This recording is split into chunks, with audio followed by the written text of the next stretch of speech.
नमस्कार, मी पंजाब डक। आज आहे 30 जुलै 2025 आणि मी माझ्या शेतात आहे आणि या ठिकाणून आपल्या महाराष्ट्रातल्या शेतकऱ्याला अंदाज देणार आहे 3x1 चा कापूस आहे।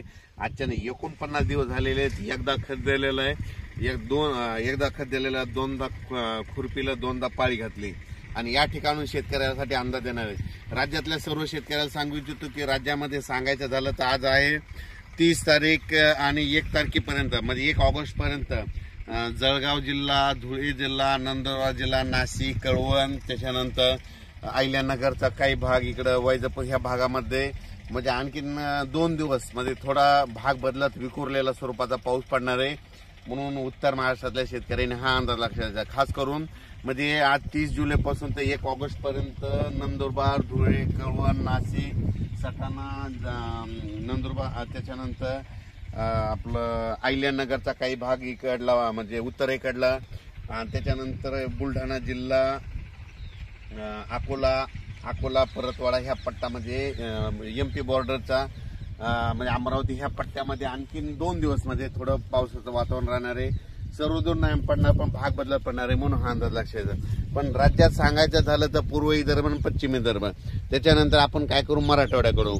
मराठवाड्यामध्ये परभणी जिल्हा, हिंगोली जिल्हा, लातूर जिल्हा, नांदेड जिल्हा, वाशिम, त्याच्यानंतर बीड जिल्हा, धाराशिव जिल्हा, सोलापूर जिल्हा या भागामध्ये आणखीन आजच्या दिवस थोडं वातावरण राहणार आहे। मात्र 1 तारखेला मात्र मराठवाड्यात ठिकठिकाणी असं चांगलं 1 ऑगस्टला सूर्यदर्शन घडणार आहे, म्हणून हा अंदाज लक्षात घ्यायचा।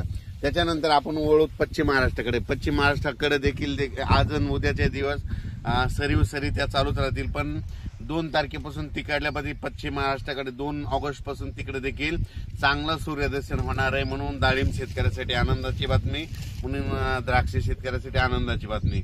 त्याच्यानंतर काय करायचं, आपण पूर्व आणि पश्चिम विदर्भ 6-5-11 जिल्ह्यामध्ये म्हणजे वर्धा, नागपूर, भंडारा, गोंदिया, चंद्रपूर, त्याच्यानंतर अकोला, यवतमाळ, बुलढाणा, अमरावती या भागामध्ये पूर्व आणि पश्चिम म्हणजे 6-5-11 जिल्ह्यामध्ये तिकडे आणखीन 1 तारखेपर्यंत थोडं ढगाळ वातावरण आणि तुरळक ठिकाणी पाऊस देखील असणार आहे। पण 2 तारखेला मात्र चांगलं असं सूर्यदर्शन होणार आहे।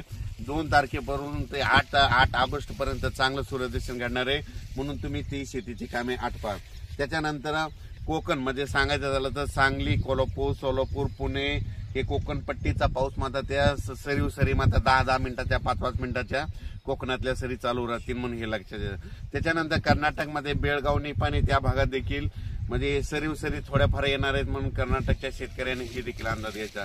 पण राज्यात परत तुम्हाला सांगू इच्छितो की आता परत 1 ऑगस्ट पासून ते 8 ऑगस्ट पर्यंत काय होणार आहे, चांगलं सूर्यदर्शन होणार आहे, पावसाचा जोर कमी होणार आहे। मग पाऊस नंतर राज्यात कधी येणार, शेतकऱ्याने कधी कामं करून घेतली तर शेतकऱ्याला सांगू इच्छितो की तुम्ही काय करा, 8 ऑगस्ट पर्यंत तुम्ही शेतीची कामे करा। पण 8 ऑगस्टला तुम्हाला सांगतो की पाऊस कोणत्या प्रकारे कोणत्या भागात येणार आहे। 8 ऑगस्टला तुम्हाला सांगतो कर्नाटकमध्ये बेळगाव जिल्हा, त्याच्यानंतर निपाणी तालुका, त्याच्यानंतर कोल्हापूर, सोलापूर, सातारा, त्याच्यानंतर पुणे, त्याच्यानंतर इकडे आपलं पंढरपूर, लातूर, धाराशिव, बीड, त्याच्यानंतर इकडे परभणी, नांदेड, यवतमाळ, चंद्रपूर ह्या पट्ट्यामध्ये मात्र 9 ऑगस्ट नंतर 9, 10, 11च्या दरम्यान तिकडे चांगला पाऊस येणार आहे, म्हणजे पावसाला सुरुवात होणार हे लक्षात घ्यायचं। त्याच्यानंतर तो पाऊस परत काय होईल, वाढत देखील जाणार आहे, मग अंदाज लक्षात घ्या, त्याचा आपण नंतर अंदाज घेऊ। पण 9 ऑगस्टला मात्र ह्या पट्ट्यामध्ये चांगला म्हणजे काय झालं, पूर्व विदर्भामध्ये काय झालं, ह्या पूर्व विदर्भाकडे खूप पाऊस पडला, मग इकडला पट्टा राहिला होता, तर आता निसर्ग आता काय होणार आहे म्हणजे ह्या इकडल्या पट्ट्याकडे 9 ऑगस्ट नंतर कोणता परत एकदा सांगतो, कर्नाटकमध्ये बेळगाव, निपाणी तालुका, त्याच्यानंतर सातारा, सांगली, कोल्हापूर, सोलापूर, त्याच्यानंतर पुणे, त्याच्यानंतर अहिल्यानगरचा दक्षिणेचा भाग, त्याच्यानंतर सोलापूर जिल्हा पूर्ण, त्याच्यानंतर धाराशिव जिल्हा पूर्ण, लातूर जिल्हा पूर्ण, परभणी जिल्हा, त्याच्यानंतर बीड जिल्ह्यात जामखेडपर्यंत, त्याच्यानंतर इकडं नांदेड, यवतमाळ या भागामध्ये हा पाऊस येणार आहे 9 ऑगस्ट नंतर, म्हणून हे अंदाज लक्षात येतात. अचानक वातावरण बदल झाला तर लगेच एक मेसेज दिला जाईल. पण राज्यात मात्र 1 तारखेपर्यंत थोडा विखुरलेल्या स्वरूपात पाऊस येणार आहे. म्हणजे एकदम असा मोठा पडणार नाही.